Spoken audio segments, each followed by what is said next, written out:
Hello everybody and welcome back to Poems Played. This is a Q&A video where my viewers ask me what's really on their mind. I'm mighty grateful to every single one of these people, so thank you to everyone who took part. So let's get on to answering some questions. Right, first big shout out goes to DannymikReacts. He asks, what was the best advice you ever received for your YouTube channel? Now, the best advice I got was from an American. She viewed my video, said that my accent was a thick English one and that I talked too fast. So actually she didn't understand half of what I was saying. So I took this on board, went back to one of my first ever spoken poetry pieces, and she was right. So I took that advice head on, slowing down how fast I talk, and actually it made a massive difference to my channel. Really, people don't click on a video and continue to watch if they don't understand some to all of what someone's saying. They're going to go, nah, what's this? Not watching this. My channel has grown since this advice. People always come back now and love my spoken poetry pieces. So, we go on to the next question. Now, big shout out to Fat Marshmellow and your channel. They ask, my question is to you, how do you balance out your life on YouTube with your regular life? I feel like I'm always recording, so I don't have time for other things. So, with me, YouTube is my hobby. I work it around my personal life, my work life, my relationship. It doesn't come before any one of those three things. And I don't want it to feel like a chore, so I don't force myself to upload on certain days. And I think it works better for me because, I work 11.5-hour shifts. I work for the NHS, so I come home and I'm absolutely exhausted. And to be honest, I'm not in the right frame of mind to do any recording or upload it, etc. Because all I want to do is rest. All I want to do is relax, let go of what happened to me that day, and just get on with my night. And I think sometimes people get into YouTube for the wrong reasons, and they get into YouTube because they just want the money. But actually, it doesn't work that way anymore. You have so many high bars that you have to hit before you can start earning things. And I wonder if people actually give up the jobs to start YouTube and instead of, running work alongside YouTube. I mean, if I get somewhere, great.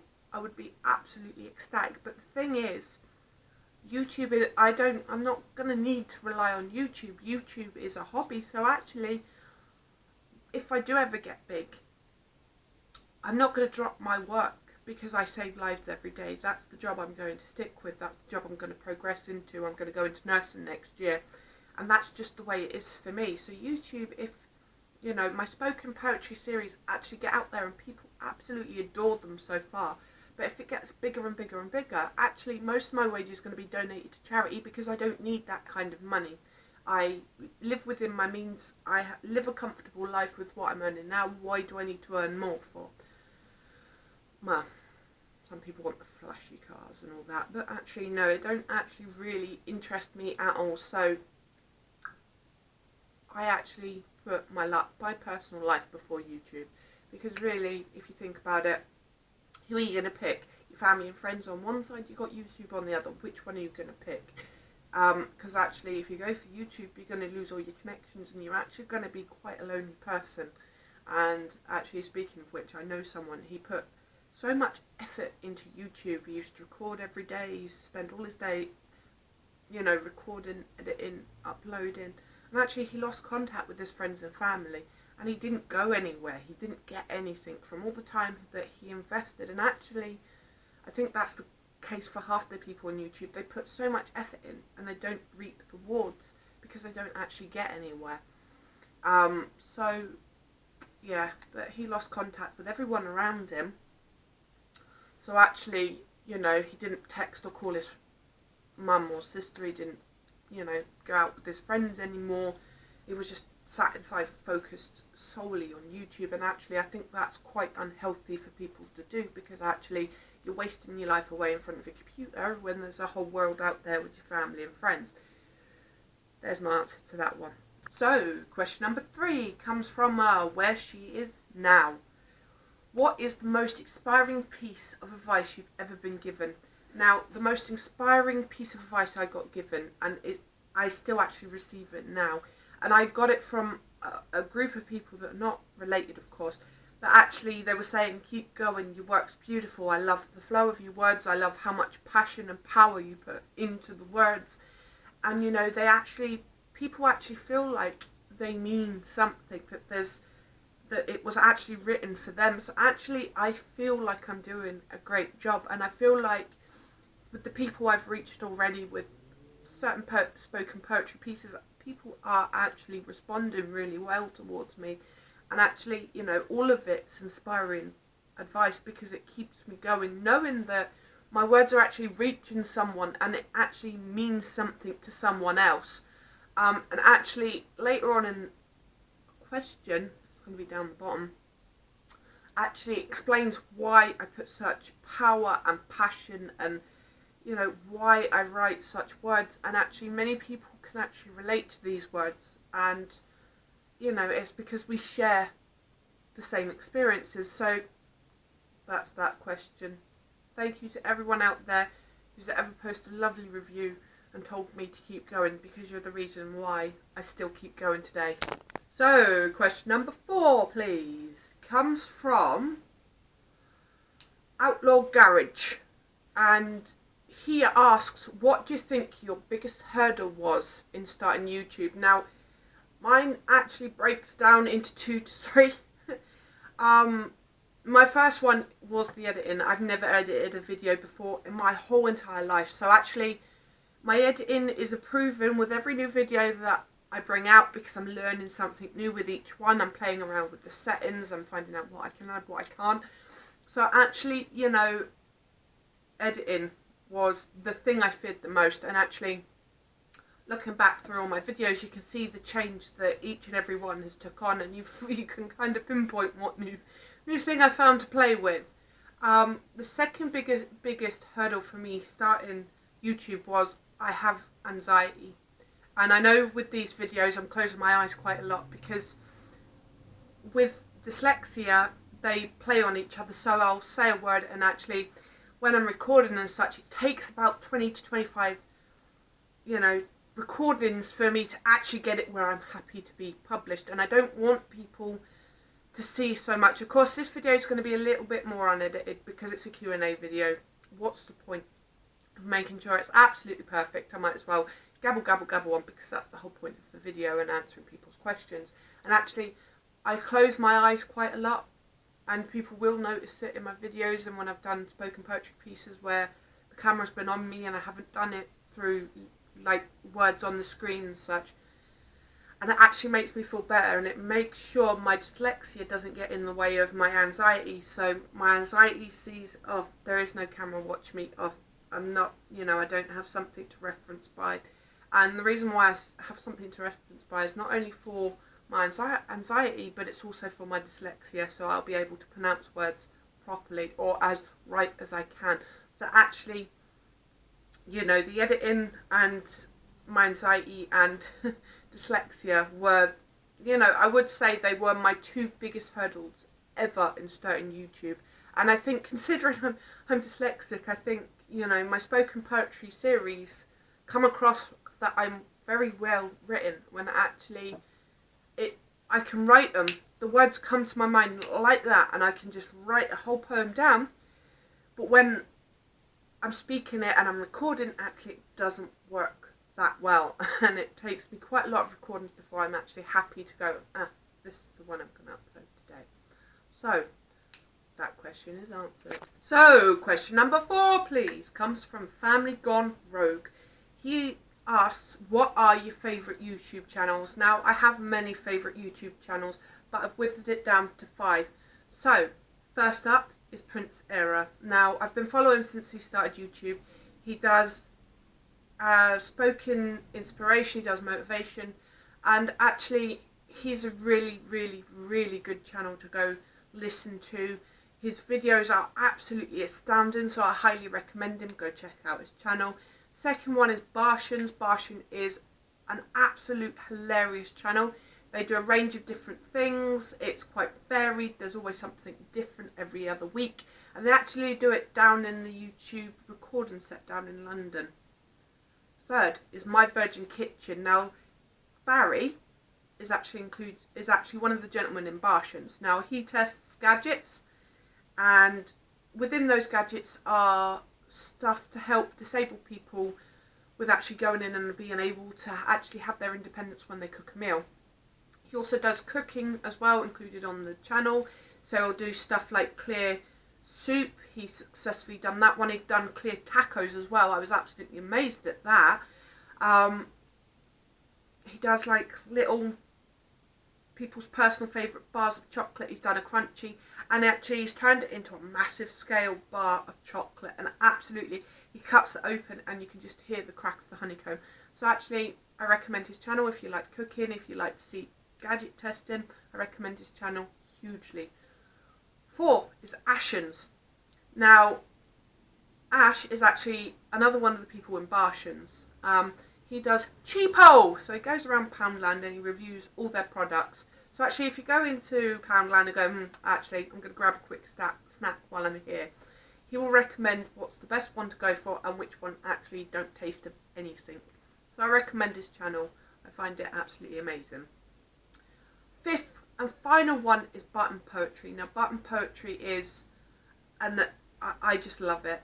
Basically it's people doing their spoken poetry pieces live into a microphone in front of a crowd of people, and they're all clapping, they're cheering the person on, and actually it brings light to new poetry writers, and actually it evolves poetry as well, because poetry's come a long way since it first started to how it is now. And it's not just pen to paper anymore, it's a lot more evolved than what it was before. So that is my top 5 favourite YouTube channels. I recommend you go check them out. It's actually quite a varied range, so you've got cooking, you've got laughs, you've got inspirational, you've got more spoken poetry pieces other than my own, and someone that tests out Poundland stuff. Cheapo! So now we're on to the more personal questions. We've come off the questions about YouTube. So, question number 5, please. What's your absolute number 1 favourite TV show to watch? And this comes from Kiki Tiki. Actually, I'm a massive nerd, so I actually love The Big Bang Theory. I'm actually waiting for September to come around, and actually I have to wait months and months and months, because I watch on American sites, so I actually see it before it actually is released in the UK, because I can't actually wait that long. I'm quite impatient when it comes to The Big Bang Theory. And actually, when Sheldon got down and proposed to Amy, I actually sat here crying, because it was just like, oh. But actually, you know, the science jokes, I get them. I was a science geek. I excelled at science at school. I just never chased it on further from school. So actually, The Big Bang Theory, hands down, is my favourite, absolute best thing in the world that I love to watch. And I'm actually quite, well, I've got under a month to wait for the series 11, I think it is, or series 12, one of them. But I know it's the last series, and I always said, you know, it would be great if the last ever episode they did of The Big Bang Theory is actually them all sat around a table in their older selves with all their kids and all grown up and all married and everything like that. And I think that would be the perfect way to end The Big Bang Theory. I think it would be absolutely heart-wrenching, because I would cry if they did that ending. And actually, you know what? Some TV shows you can't help but wait for. So question number 7, please, comes from Petra Accounting Services. He asked, what is your inspiration for your written pieces and why? Now, I'm going to clear this up before I start, because I don't want people thinking I'm being too big-headed, because I'm not. There's a lot behind my poetry pieces that actually meets the eye, and here's why. All my poetry pieces are written based on my own experience, and I feel I connect with the people on a different level, because we're bonding over our experiences, and we're talking through how much we got hurt and how much we're scarred down deep down in our souls. And that's why I put such passion and, you know, power into my words, because I've lived those moments. You know, I grew up getting beaten as a kid, I was sexually abused as a kid, I was in a domestic relationship myself a couple of years ago, and then I grew up watching domestic abuse, because my mum was in and out of relationships like that, and, you know, her kids got caught up in the middle, because not only did he used to hit her, but he used to try with us as well, her kids. So actually, you know, my own experiences are why I write and why I get so passionate about these things, and my spoken poetry pieces are reaching out to the right people, and it's making people think, because you know what, I've quite happy to say I've tried 3 times. I've made attempts on my life and I've failed absolutely miserably, and I kind of gave up, because it's just like, well, I'm meant to be here for a reason. We all have a purpose. It's just finding that purpose to continue on with our lives. And I've been to counselling and she said, you know, what are you really good at? And I said, well, I've been writing poetry since I was knee high. I wrote her a quick one that I had on my mind. She read it through and said it was amazing. So she said to me, you know, why don't you base your poetry off of your own experiences as a way to let them out, as a way to heal, as a way just to let it go. She said to me, you know, you can never change the memories, you can never change the scars. Some things never truly heal fully, because the pain's going to still be there, but it's a way of letting everything go. So actually that's what started my YouTube channel, the fact that actually I took her advice and I started writing up poems about what I've been through, and it's just something everyone can connect to. At least one of my poems will be something for someone out there. And actually I have 25 poems in the background that I've worked on that actually I just need to record, edit and release. And actually I could write many poems about my personal experiences, and actually, you know, it's just good to let things go, and it's good to hear someone else, you know, someone else going through the same thing, and then knowing that you're not alone in the world. And actually I don't want people to kill themselves. I don't want people to end their lives. I don't want people to, you know, think that, you know, one bad experience is at the end of the line. You know, on top of everything I've been through, I'm disabled, I have MS, I have depression, I have anxiety, I have dyslexia, and problems with my tummy, my gastro, basically. So actually, you know, some days I feel absolutely exhausted, but I don't know what it is. I've always had strength to keep moving on. And I guess the saying goes, you don't know how strong you are until being strong is the only choice you have. So actually I want to get my message out to people. I want to connect with people. I want to show people that life can throw a load of bad stuff at you, and you can still bounce back and do good for the world. You can still save lives. You can go on to be a better person. Because it's like my counsellor said, some people go on to become the abuser. They turn from being a victim, survivor, to an actual abuser themselves. And actually, I think we need to cut that. We need to make more victims into survivors, cut off the end where they don't turn abusers. I have not turned into an abuser. After all my experiences, I'm actually saving lives. I work for the NHS. I do my damn best every single day not to be one of those people that hurt me.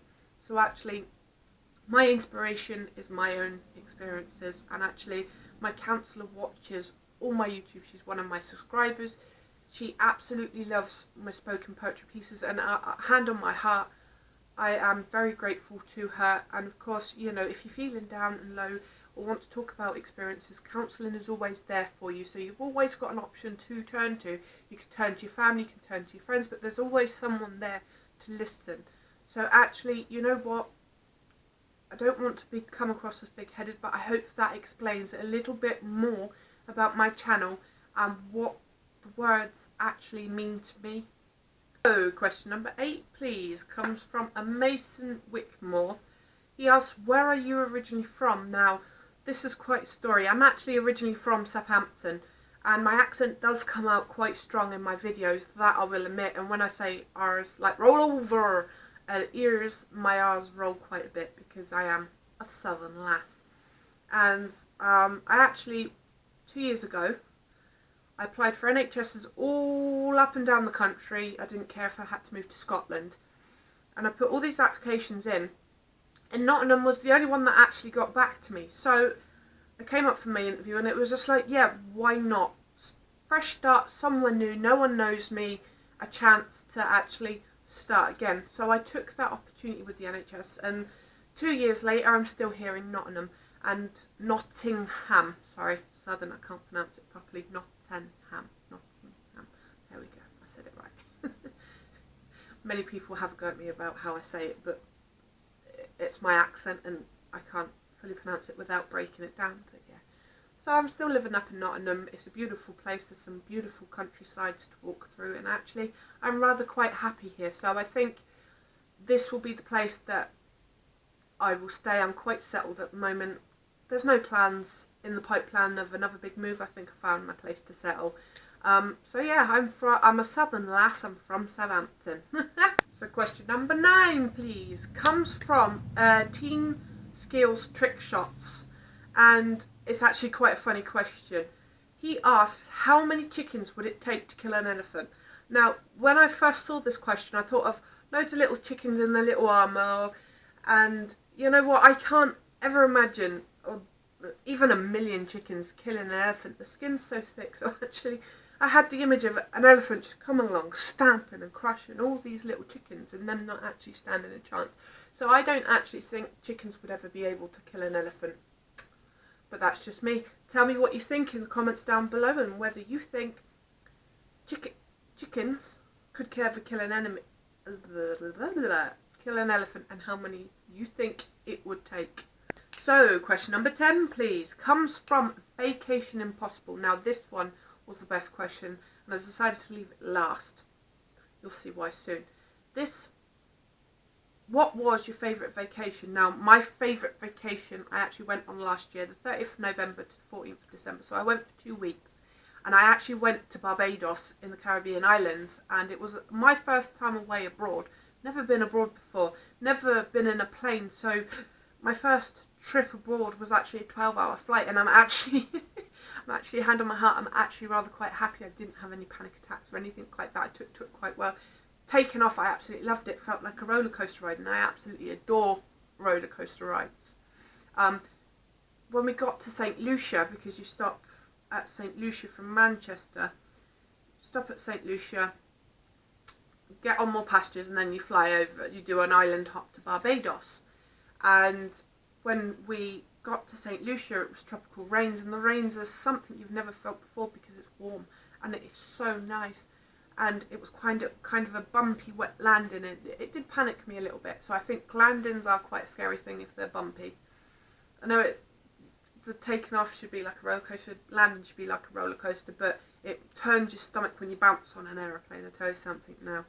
So, you know, and I think I've done very, very, very extremely well for my first ever flight. And it's just an amazing place. It's quite a small island, and actually, you know, there's so much to do. I recommend that you hire a car, but it's just amazing. Clear blue sea, sandy beaches, you know, it's humidity is always high, the days are warm, 28 to 30 degrees I think we had over 30 degrees at one point during the 2 weeks we were away. And you know, the nights were something else, and you would have your door closed and you have the aircon in the room, so the aircon was making the room absolutely freezing cold, but trust me, you needed it. You would get up in the middle of the night to go to the toilet, and the moment you opened your bedroom door, you got hit with the humidity, and it was something I've never experienced before, and I don't think many people experience that unless they've been to the Caribbean islands, but it's a nice feeling to walk from a nice cold room into a nice warm greeting one. So yeah, that you know, the rain and you know what you experience in your room while you're staying there is absolutely amazing. I recommend aircon because you're going to need it during the night, because you always keep your bedroom nice and cold for the specific reason of when you open the door you get hit with heat, and it's the middle of the night. I've never experienced such things like it, so actually I absolutely loved it. But yeah, clear blue sea, sandy beaches that you could just walk along, and you know what, it was an absolute beautiful place, and you got close to nature. The green monkeys, I hand fed those. We went to the monkey sanctuary and we were hand feeding them, and I actually got to stroke one actually felt that comfortable eating out my hand that he was actually letting me stroke him. And actually I've got some amazing pictures, so I actually took my most favourite pictures, and actually yeah, I had to pick up my favourite because otherwise it would end up being a 20-minute video with all my pictures that I absolutely adore that I took from Barbados. But I recommend it. It is an absolute amazing place, and me and my partner only done it for £880 per person, so it's quite cheap considering. Not all inclusive. we cooked ourselves, we went out for meals, and actually they have quite a good cuisine out there, and it's really nice, and you'll find Chinese's and you'll find burger shops and everything like that, and it's actually a really nice place to go to relax and let go. If you have had a year of stress, it's actually good to go there and let it go. So this was Poems Play Q&A video, first one ever I've done, so thank you again to everyone that's taken part. Please like, subscribe and ring my bell option for more, to be notified when I release and upload a new video, to be the first to watch it.